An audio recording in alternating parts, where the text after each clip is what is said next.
Hello, Chef here. So if you watched the previous videos, you'd know we were working with some poblano peppers. Poblanos are basically same as ancho, so these are just dried out. Good stuff. So we took a few of these and we soaked them, and basically they've soaked for a few hours now. I wanted to show you the difference. There's actually two of them here. This one soaked up a lot of water. It's very, very soft to the touch. This one here stayed kind of hard. No worries.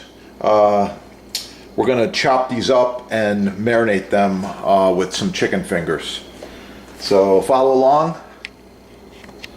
Yeah. So what do we have here? We have 1 pound of airtight select ancho chilies. These are grade number 1. Ancho chilies are basically dried poblanos. I'm going to open them and show you what's in the bag, talk a little more about them, and get you on your way to cooking better food. Here we go. All right, that's about half the bag right there, maybe 8 ounces. So, yeah, these peppers are sweet, let me tell you. Fragrant, full-size peppers, not broken pieces. Beautiful. Look at those. Yeah. So I don't know about you, but I like the select quality foods that are out there, and that's what we're talking about.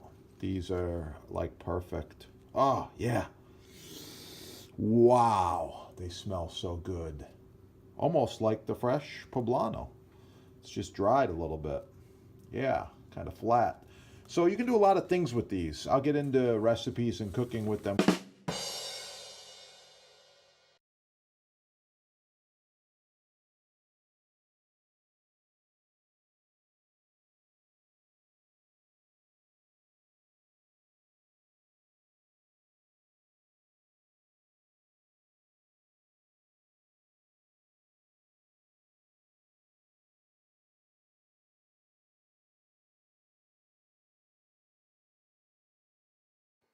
Free chef recipes at chefdepot.com.